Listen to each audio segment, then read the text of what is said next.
40 ఏళ్ల వయసుంది. 1,00,00,000 డబ్బులు చేతిలో ఉన్నాయి. ఆ టైంలో మనం ఒక ఇల్లు కొనుక్కోవాలా? లేకుంటే ఇన్వెస్ట్‌మెంట్ కింద చేయాలా? ఫైనాన్షియల్ సిచ్యువేషన్ మొత్తం అనలైజ్ చేస్తేనే ఆన్సర్ ఇవ్వగలం. ఇదేంటంటే ఒక పర్సన్‌కి ఒకటి సూట్ అవ్వచ్చు. ఒక పర్సన్ కంటే ఇల్లు కొనమంటాం, ఇంకో పర్సన్‌కి ఇన్వెస్ట్ చేయమంటాం.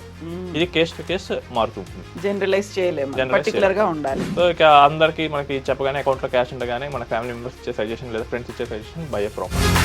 మనం చూసుకుంటే హైదరాబాద్‌లో ప్రాపర్టీ కొనేదే రెంట్ వస్తుంది, కొంచెం ఇన్కమ్ యూజ్ అవుతుందంటే second property is not good. ఎందుకంటే మీకు ఈల్డ్ అనేది చాలా తక్కువ ఉంటుంది. గ్రోత్ కూడా రియల్ ఎస్టేట్లో అపార్ట్మెంట్స్లో గ్రోత్ మోస్ట్లీ 10% లోపే ఉంటుంది. By for a commercial property అక్కడ మీకు 6-7% రెంట్ వస్తుంది. అండ్ లాంగ్ టర్మ్ ఉంటాడు టెనెంట్. ఉండే టెనెంట్ కూడా 10 years 15 years అలా ఉంటాడు. అండ్ మెయింటెనెన్స్ మీరు చేయక్కర్లేదు, వాళ్ళే చేసుకుంటారు. సో మనం స్ట్రాటజీని కరెక్ట్గా బిల్డ్ చేసుకుంటే కనుక మనం ఫినాన్షియల్గా రేపు చాలా ఈజీగా ఉండదు. నమస్తే, నేను Kavitha. Welcome to iDream. Financial expert Sairam గారితో మనం బోల్డ్ అనే విషయాలు మాట్లాడుకున్నాం కదా. ఇప్పుడు ఒక కేస్ స్టడీ గురించి మాట్లాడుకుందాం. 40 ఏళ్ల వయసుంది. 1,00,00,000 డబ్బులు చేతిలో ఉన్నాయి. ఆ టైంలో మనం ఒక ఇల్లు కొనుక్కోవాలా? లేకుంటే ఇన్వెస్ట్‌మెంట్ కింద చేయాలా? ఏం చేస్తే ప్రాఫిట్స్ అనేవి బావుంటాయి? సాయిరామ్ గారితో మాట్లాడదాం. సాయిరామ్ గారు, నమస్కారం. నమస్తే మేడం. సో ఇప్పటిదాకా మనం ఇన్వెస్ట్మెంట్లు ఇవన్నీ మాట్లాడుకున్న తర్వాత ఒక కేస్ స్టడీ పర్టికులర్గా తీసుకుంటే 40 ఏళ్ల వయసు 1,00,00,000 ఉంది. సో నెక్స్ట్ ఫర్దర్గా ఇన్వెస్ట్ చేయాల్సింది ఏంటి అంటే, ఒక ఇల్లు కొనాలంటారా? మ్యూచువల్ ఫండ్స్లో పెట్టాలంటారా? సో ఈ క్వశ్చన్ కోసం చాలా మంది నా దగ్గరికి వస్తున్నారు మేడం. సో ఈ క్వశ్చన్ ఏంటంటే వాళ్ళ ఫైనాన్షియల్ సిచ్యువేషన్ మొత్తం అనలైజ్ చేస్తేనే ఆన్సర్ ఇవ్వగలరు. ఇదేంటంటే ఒక పర్సన్కి ఒకటి సూట్ అవ్వచ్చు. ఒక పర్సన్ కంటే ఇల్లు కొనమంటాం, ఇంకో పర్సన్కి ఇన్వెస్ట్ చేయమంటాం. ఇది కేస్ టు కేస్ మారుతుంటుంది. జనరలైజ్ చేయలేము, Generalize పర్టికులర్గా ఉండాలి. సో ఇప్పుడు ఏంటంటే మనం సినారియోస్ డ్రా చేద్దాం. ఇల్లు కొంటున్నారంటే ఏంటంటే ఒకటే, ఆ పర్సన్కి ఆల్రెడీ ఇల్లు ఉండొచ్చు, లేదా ఇల్లు లేకుండా ఉండొచ్చు. సో ఆల్రెడీ ఇల్లు ఉన్న కేసు చూద్దాం. ఇల్లు ఉంది, వాళ్ళకి ఏంటంటే ఇంకా ఎక్స్ట్రాగా మనీ ఉన్నాయి. దీంతో సెకండ్ ప్రాపర్టీ కోసం చూస్తున్నట్టు మనం డ్రా చేసుకోవచ్చు.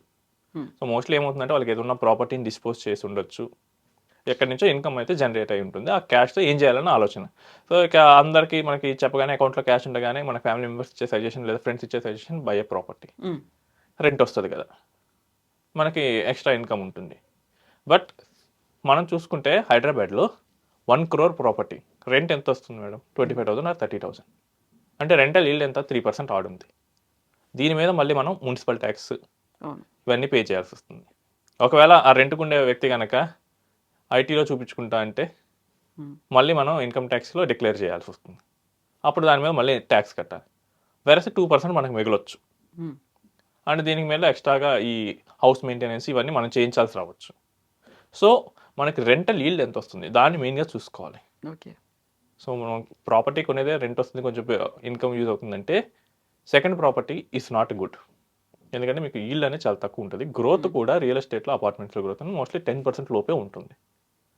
సో వీళ్ళు ఏంటంటే డైరెక్ట్గా ఇన్వెస్ట్ చేయడం బెటర్. ఈ ప్రాపర్టీ సెకండ్ కొనుక్కుంటా లేదు, స్టిల్ నేను రియల్ ఎస్టేటే వెళ్తాను, by for a commercial property. Commercial space తీసుకోండి, అక్కడ మీకు 6-7% రెంట్ వస్తుంది. అండ్ లాంగ్ టర్మ్ ఉంటాడు టెనెంట్. ఉండే టెనెంట్ కూడా 10 years 15 years అలా ఉంటాడు. సో ఒక బిజినెస్ కనుక మీ ఆ స్పేస్లో కనుక క్లిక్ అయితే ఆయన తేలిగ్గా మారాలనుకోడు బిజినెస్ టెనెంట్. సో అక్కడే మీకు వస్తూ ఉంటుంది రెంట్. అండ్ మెయింటెనెన్స్ మీరు చేయక్కర్లేదు, వాళ్ళే చేసుకుంటారు. మీ దగ్గర ఒక స్పేస్ ఉంది, ఓ బిజినెస్ వచ్చింది, ఆ ఇంటీరియర్ డిజైన్ మీరు చేస్తారా, స్పేస్ వాళ్ళు చేస్తారా? స్పేస్ వాళ్ళే సారీ, ఆ ఇంటీరియర్ డిజైన్ మీరు చేస్తారా, బిజినెస్ వాళ్ళు చేసుకుంటారా? ఆ బిజినెస్ టెనెంటే చేసుకుంటాడు. మీరు జస్ట్ స్పేస్ ఇవ్వటం వరకే మీ బాధ్యత అవుతుంది. సో రియల్ ఎస్టేట్కి వెళ్ళాలనుకుంటే go for a commercial space. లేదు నేను ఫినాన్షియల్ వాటిలో ఇన్వెస్ట్ చేస్తాను, బెటర్ గ్రోత్ కోసం కావాలంటే కమ్ ఫర్ మ్యూచువల్ ఫండ్స్. అంతేగాని don't by the house. So house ఉన్న వాళ్ళు సెకండ్ హౌస్ కొనొద్దు. ఎందుకంటే మీరు కొన దగ్గర నుంచి మీకు తలనొప్పులు ఎక్కువ అవుతాయి. సో అంత ఈజీగా అయితే ఏమి ఉండదు. సో వాళ్ళకి ఏ ప్రాబ్లం వచ్చినా కానీ మీకే కాల్ చేస్తారు. సార్ ఈ బల్బు వెలగట్లేదు, ఈ స్విచ్ పని చేయట్లేదు, ఎలక్ట్రీషియన్ పిలవండి. లేకపోతే పక్కన వాళ్ళతో గొడవ వచ్చింది అనుకోండి, మళ్ళీ మిమ్మల్ని పిలుస్తూ ఉంటారు. సో ఇవన్నీ తలనొప్పులు ఉంటాయి కాబట్టి హౌస్ మీద వెళ్ళొద్దు. దానికన్నా కమర్షియల్ కింద స్పేసెస్ తీసుకోండి, లేదా ఇన్వెస్ట్ అయితే చేయండి. నెక్స్ట్ కేసు వచ్చేసరికి ఇల్లు లేదనుకుందాం. ఈ ఇల్లు లేని వాళ్ళకి ఇన్కమ్ స్టెబిలిటీ చెప్తాం. ఇన్కమ్ స్టేబుల్గా ఉండొచ్చు, స్టేబుల్గా లేకుండా ఉండొచ్చు. సో స్టేబుల్ ఇన్కమ్ లేని వాళ్ళు, ఇల్లు లేని వాళ్ళు, వాళ్ళ దగ్గర ₹1,00,00,000 ఉన్నాయి, ఇప్పుడు ఏం చేయాలి? సో స్టెబిలిటీ లేదు కాబట్టి వాళ్ళు మ్యూచువల్ ఫండ్స్లో ఇన్వెస్ట్ చేసినా కానీ రేపు ఏదైనా కానీ చిన్న ప్రాబ్లం వచ్చినా కానీ వాళ్ళు ఇక్కడి నుంచే విత్డ్రా చేస్తారు. అంటే ఆ స్టేబుల్ మైండ్ సెట్ ఉండదు వాళ్ళకి. ఇక ఏముంది, ఒక 3 నెలలు ఇన్కమ్ లేదు, ఏదో ఒకటి అవసరం వస్తుంది, వెంటనే తీసేయాలని చూస్తారు. సో ఆల్రెడీ ఇల్లు లేదు, ఇన్కమ్ కూడా లేదంటే కనుక రెంట్ కూడా ప్రాబ్లం అవచ్చు వాళ్ళకి. సో అదే వాళ్ళు ఓన్ హౌస్ తీసుకున్నారు అనుకోండి, వాళ్ళని డిస్టర్బ్ చేసే వాళ్ళే ఉండరు. మీ ఓన్ హౌస్లో మీరు పచ్చడి వేసుకుని తిన్నా కానీ ఎవరు అడిగే వాళ్ళు ఉండరు. యా. సో ఇన్కమ్ స్టేబిలిటీ లేని వాళ్ళు కనుక మంచి అమౌంట్ వస్తే కనుక they can buy the house directly. Investments ఈ థాట్స్కి అయితే వెళ్ళొద్దు.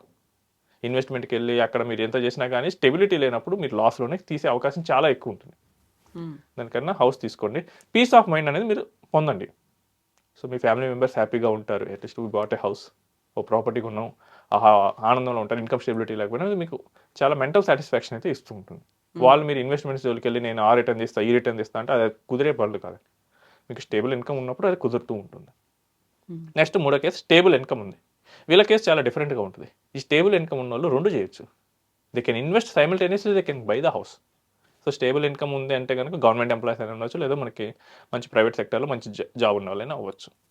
సో ₹1,00,00,000 ప్రాపర్టీ చూస్తున్నా అంటే వాళ్ళకి అట్లీస్ట్ 1 lakh కనుక ఇన్కమ్ ఉంటే బోత్ వైఫ్ అండ్ హస్బెండ్ కలిపి కూడా ఉండొచ్చు 50-50కి అట్లా. సో 1 lakh కనుక చూస్తున్నారంటే కనుక నా సజెషన్ ఏంటంటే ఒక 20 lakhs డౌన్ పేమెంట్ ఇవ్వండి ఈ 1 crore నుంచి. మిగిలిన 80 lakhs బ్యాంకర్ దగ్గరికి వెళ్ళి లోన్ తెచ్చుకోండి. ఓకే. ప్రెజెంట్ హౌస్ లోన్స్ 7.35-7.5% రేంజ్లో వస్తుంది. సో 7.5% మీద 80 lakhs కనుక లోన్ తీసుకుంటే 59,000 పడుతుంది. సో ఒక 25 years తీసుకుంటే. సో మీరు చేయాల్సిన పని ఏంటంటే మీ శాలరీ నుంచి 20,000 ఎవ్రీ మంత్ పే చేయండి. ఓకే. ఎందుకంటే అంతకుముందు రెంట్ కూడా అలానే ఉంటుంది. ఆ రెంట్ కడుతున్నాను అనుకునే పే చేయండి. మిగిలిన అమౌంట్ 60Kలో మిగిలిన 40Kని మీరు ఇన్వెస్ట్ చేసిన దగ్గర నుంచి SWP పెట్టేసి తీసుకోండి. So 40K SWP, 20K rent నుంచి 20K మీ శాలరీ నుంచి పే చేయండి. సో ఎవ్రీ మంత్ మీరు ఈఎంఐ పే చేస్తూ ఉంటారు. సో ఇప్పుడు కనుక సిచ్యువేషన్ ఒక 10 years తర్వాత ఎలా ఉంటుంది? 10 years తర్వాత చూసుకుంటే కనుక మీ హౌస్ వాల్యూ డబల్ అవుతుంది. 1 crore ప్రాపర్టీ 2 crores అవుతుంది. And me mutual fund corpus 80 lakhs వస్తే 1.6 crores అవుతుంది. ఓకే. సో నెక్స్ట్ నేను తీసుకున్న ఈ EMI value same loan amount ఎంత ఉంటుందంటే ఆల్మోస్ట్ ఒక 60 lakhs చేంజ్ అయితే ఉంటుంది. సో స్టిల్ నేను ఇప్పుడు ₹1,00,00,000 ప్రాఫిట్లోనే ఉన్నాను కదా మిగతా కేసు కన్నా. అదే 15 years దాటింది. నా హౌస్ 2.5-3 వరకు వెళ్ళొచ్చు బాగా పెరిగితే, లేదా నార్మల్గా అయితే 2.5 వెళ్ళొచ్చు. నా మ్యూచువల్ ఫండ్ కూడా 2.5 వరకు రీచ్ అవ్వచ్చు.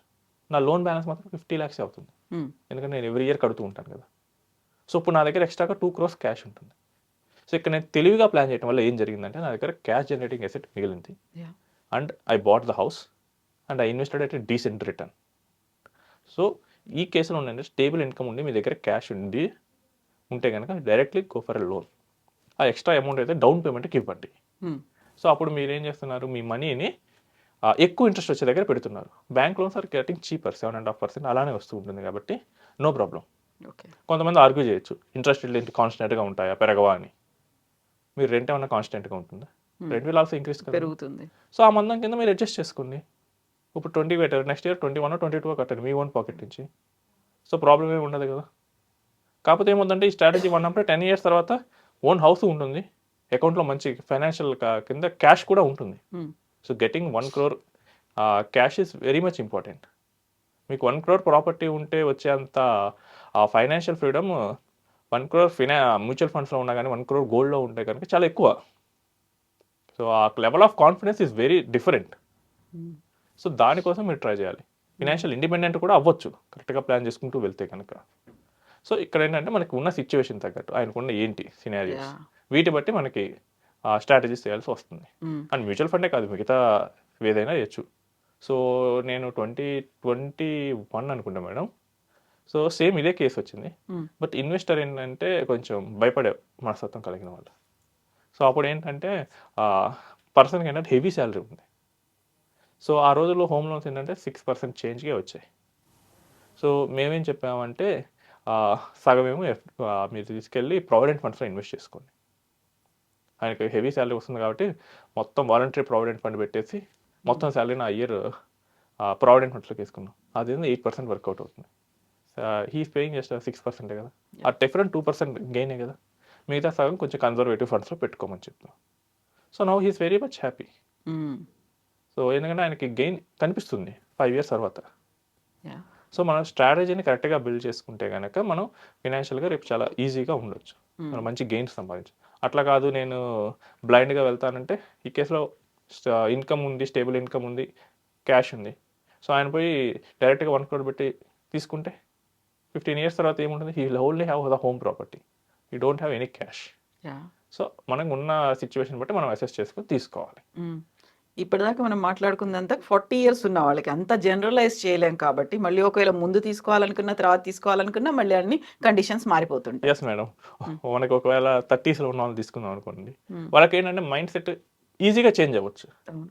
వాళ్ళకి ఏంటంటే ఇక్కడ మ్యూచువల్ ఫండ్ పెట్టాము అనుకుందాం, వాళ్ళకి ఏంటంటే బయట ఎవరో వచ్చి చెప్తారు, అరే ఈ ప్రాపర్టీస్ చాలా బాగుంది, Hmm. చాలా డబల్ అయిపోతుంది, ట్రిపుల్ అయిపోతుంది, నువ్వు కొను వెంటనే అని చెప్పారు.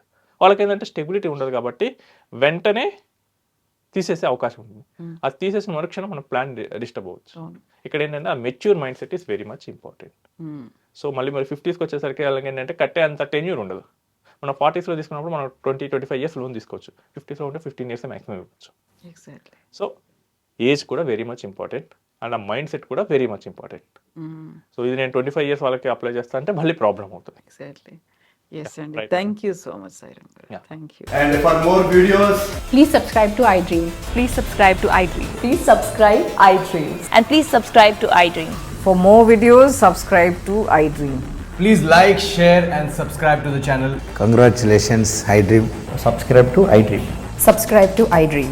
So subscribe to iDream Media. iDream ki iDream team andarki huge congratulations. Please subscribe iDream Media. Please subscribe to iDream. Subscribe iDream. Please subscribe to iDream. iDream అంటే నా కళల ఛానల్ సబ్స్క్రైబ్ చేసుకున్న నోరు తిరుగుతలేదు, మీరైతే గంట గుర్తు కొట్టండి. For more such videos, please subscribe to iDream. Subscribe to iDream. Please subscribe to iDream. Please subscribe iDream Media. Please do subscribe to iDream. Please subscribe to iDream Media. For best entertainment and information, please subscribe iDream. And don't forget to subscribe to iDream.